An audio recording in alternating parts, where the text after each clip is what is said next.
इस अध्याय में अग्निवेश ने आत्रेय से रोगों के बारे में 6 प्रश्न पूछे हैं, जिनमें सर्वप्रथम सिर और हृदय के रोग के बारे में प्रश्न किए हैं, क्योंकि सिर और हृदय शरीर में अंगों और मर्मों में उत्तम और मुख्य अंग हैं। पहला प्रश्न, मनुष्यों के सिर में कितने रोग होते हैं? सिर में वात, पित्त, कफ, सन्निपात और कृमि से उत्पन्न होने वाले 5 रोग होते हैं।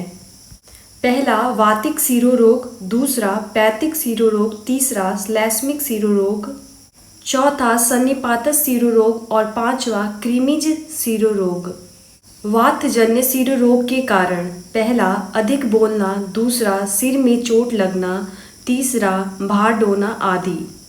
वातजन्य शिरोरोग का लक्षण पहला सांख्य प्रदेश में सुई छेदने से अधिक पीड़ा होती है, दूसरा नेत्र को कोई बाहर खींच रहा है इस तरह की वेदना होती है आदि। पित्तजन्य शिरोरोग के लक्षण, जब सिरा प्रदेश में जाकर पित्त रक्त को दूषित करता है तो सिर में दाह तथा वेदना होती है, दूसरा नेत्रों में जलन अधिक होती है आदि। तीसरा कफजन्य शिरोरोग के कारण पहला सुखपूर्वक अधिक बैठना या शयन करना, दूसरा अधिक गुरु स्निग्ध भोजन करना आदि। कफजन्य शिरोरोग के लक्षण, जब दूषित कफ शिरोगत वाहिनियों को दूषित करता है तो सिर में मंद वेदना होती है और उनमें शून्यता प्रतीत होती है, दूसरा सिर भारी होता है आदि। चौथा सन्निपात शिरोरोग के लक्षण, इनमें त्रिदोष के लक्षण पाए जाते हैं, जैसे वातज में शूल, भ्रम और कंपन, पित्तज में सिर में दाह, मंद प्यास, कफज से सिर का भारीपन और तंद्रा ये लक्षण होते हैं।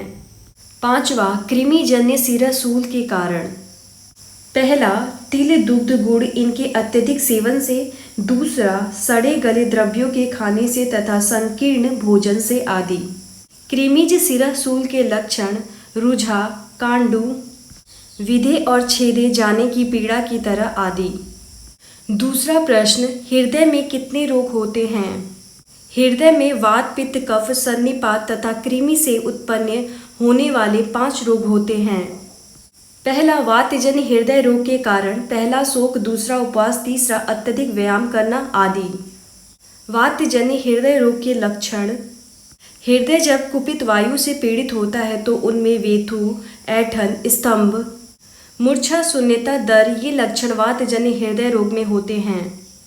दूसरा पित्तज हृदय रोग के कारण पहला अधिक क्रोध करने से, दूसरा अधिक धूप में बैठने से आदि। पित्तज हृदय रोग के लक्षण पहला हृदय में दाह, दूसरा मुख में तीतापन, तीसरा तृष्णा आदि।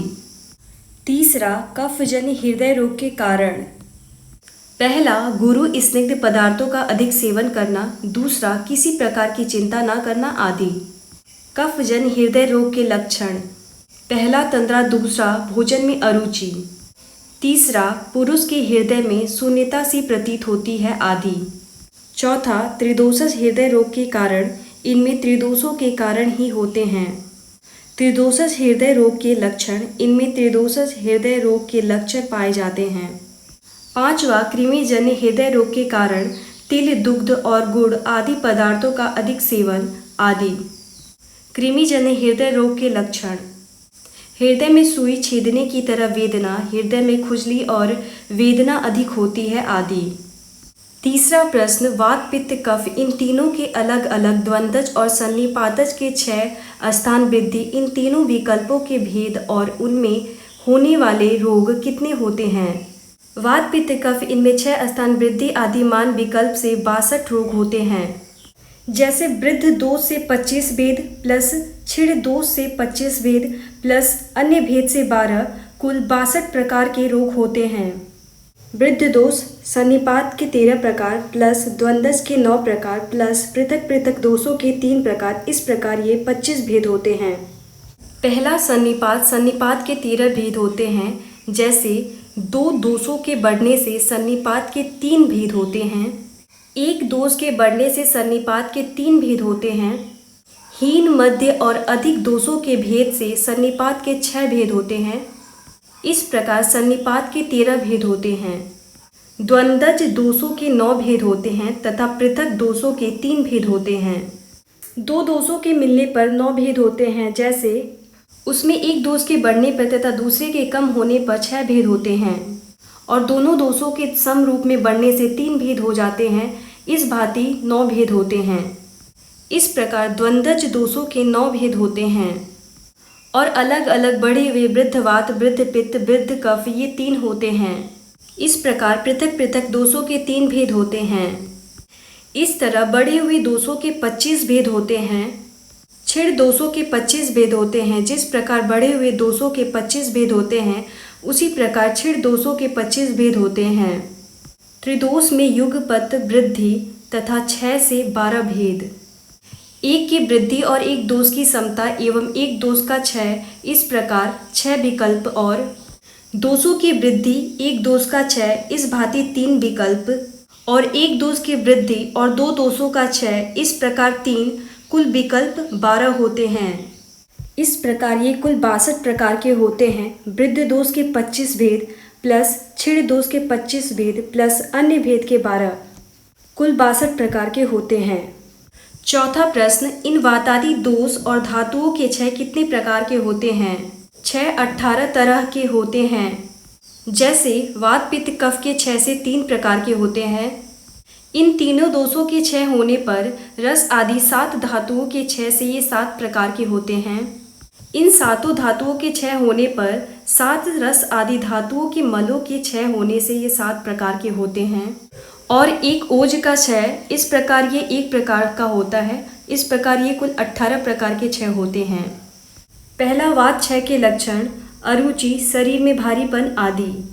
पित्त क्षय के लक्षण, शरीर में गुरुता, मंदाग्नि आदि। तीसरा कफ क्षय के लक्षण, स्फुटन, शरीर में कंपन आदि। 7 धातुओं का क्षय। पहला धातु रस, रस क्षय के लक्षण, पहला व्यक्ति ऊंचे शब्दों को सह नहीं सकता, दूसरा हृदय में घबराहट आदि। दूसरा रक्त, रक्त क्षय के लक्षण, रक्त के क्षय हो जाने पर त्वचा कठोर, फटी हुई, मुरझाई और रुक्ष हो जाती है। मांस क्षय के लक्षण, मांस के क्षय होने पर गर्दन, उदर में विशेष रूप से सूक्ष्मता आ जाती है। चौथा मेद, मेद क्षय के लक्षण, संधियों में स्फुटन, नेत्र में ग्लानि आदि। पांचवा अस्थि, अस्थि क्षय के लक्षण, अस्थि क्षय होने पर केश गिर जाते हैं, संधियों में स्थिरता का होना आदि। छठा मज्जा, मज्जा क्षय के लक्षण, मज्जा के क्षय होने पर अस्थियां कट कर गिर रही हैं ऐसा अनुभव होता है। दूसरा अस्थियां दुर्बल और हल्की हो जाती हैं आदि। सातवां शुक्र, शुक्र क्षय के लक्षण, पहला व्यक्ति में दुर्बलता, दूसरा मुख का सूखना, तीसरा शरीर में पीलापन आदि। 7 मलों का क्षय, नाक, कान, नेत्र, मुख तथा लोमकूप के मलों की छीड़ता के लक्षण। भिन्न भिन्न स्थानों के क्षय होने पर जितने मल के स्थान हैं वे सब अपने अपने मल के क्षय होने पर शून्य, लघु और सूक्ष्म हो जाते हैं। इस तरह मूत्र और मल के क्षय होने पर मलाशय और मूत्राशय में शून्यता, लघुता और सूक्ष्मता हो जाती है। मूत्र क्षय के लक्षण, मूत्र कष्ट से आता है, दूसरा मूत्र क्षय के लक्षण, पहला मूत्र कष्ट से आता है, दूसरा मूत्र का रंग बदल जाता है आदि। पुरीस क्षय के लक्षण, पहला शरीर में रुक्षता हो जाती है, दूसरा पार्श्वों में अधिक वेदना आदि। ओज, ओज क्षय के लक्षण, पहला बार बार चिंता करना, दूसरा व्यक्ति की इंद्रियां पीड़ित रहती हैं आदि। इस प्रकार कुल 18 प्रकार के क्षय होते हैं। पांचवा प्रश्न, पिंडिकाएं कितनी होती हैं? मधुमेह की पिंडिकाएं 7 होती हैं। आचार्य चरक मतानुसार 7 प्रमेह पिंडिका होती है। पहला सिराविका, दूसरा कच्छपिका, तीसरा जालिनी, चौथा सरसपी, पांचवा अजली, छठा वीनिता पिंडिका और 7वां विद्रादि पिंडिका। पहला सराविका, सराविका के लक्षण, पहला जिन पिंडिकाओं के किनारे का भाग ऊंचा हो, दूसरा वर्ण में श्याम तथा क्लेद और पीड़ा से युक्त हो, तीसरा जो देखने में सराव के आकार की हो आदि। दूसरा कच्छपिक, कच्छपिक के लक्षण, पहला जो स्पर्श करने में चिकनी हो, दूसरा देखने में कछुए की पीठ की आकार की हो आदि। तीसरा जालिनी, जालिनी के लक्षण, पहला, जिस पिंडिका के चारों तरफ जकड़ाहट और सिराओं का जलन फैला हो। दूसरा, वेदना और तोंद अधिक हो। तीसरा, जिसमें छोटी छोटी अनेक छिद्र दिखाई पड़ते हों आदि। चौथा, सरसपी के लक्षण।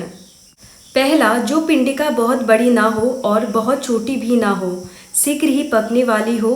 दूसरा, वेदना अधिक हो। तीसरा, एक बड़ी पिंडिका हो और उसके चारों तरफ सरसों के समान कांति वाली और स्वरूप वाली पीली पीली पिंडिकाएं व्याप्त हों आदि। पांचवा, अजली के लक्षण। पहला, जो पिंडिका उत्पन्न होने के स्थान में दाह उत्पन्न करती है। दूसरा, शीघ्र ही फैल जाती है। तीसरा, लगातार अग्नि से जलन के समान दुख देने वाली होती है आदि। छठा, वीनता के लक्षण। गंभीर वेदना और क्लेद युक्त, पीठ में या उदर प्रदेश में होने वाली बड़ी और बीच में गड्ढे वाली नीली वर्ण की पिंडिका का नाम वीनता है। सातवां, विद्रादि पिंडिका। विद्रादि पिंडिका के भेद। पहला, बाह्य विद्रादि। दूसरा, अभ्यंतर विद्रादि। बाह्य विद्रादि के लक्षण। बाह्य विद्रादि त्वचा, स्नायु और मांस में उत्पन्न होती है, जो कंडरा के समान और अधिक वेदना वाली होती है। छठा प्रश्न, वातादि दोषों की गतियाँ कितने प्रकार की होती हैं? दोषों की गतियाँ 3 प्रकार की होती हैं। दोषों की क्षय, स्थान और वृद्धि, ये 3 गतियाँ होती हैं। 3 तरह की एक और गति होती है, जिसे ऊर्ध्व गति, अधोगति और तिर्यक गति कहते हैं। इसके अतिरिक्त कोष्ठ, शाखा, मर्म, अस्थि और संधि, ये त्रिविध भेद से दोषों की 3 गतियाँ अलग बताई गई हैं। दोषों की गतियाँ। प्राकृति और विकृति। प्राकृति में स्थान, विकृति में क्षय और वृद्धि से गतियाँ 3 प्रकार की होती हैं। दोषों की ऊर्ध्व, अधो, तिर्यक गति से दोषों की 3 गतियाँ होती हैं। दोषों की कोष्ठ, शाखा, मर्म, अस्थि, संधि गति से दोषों की 3 गतियाँ होती हैं।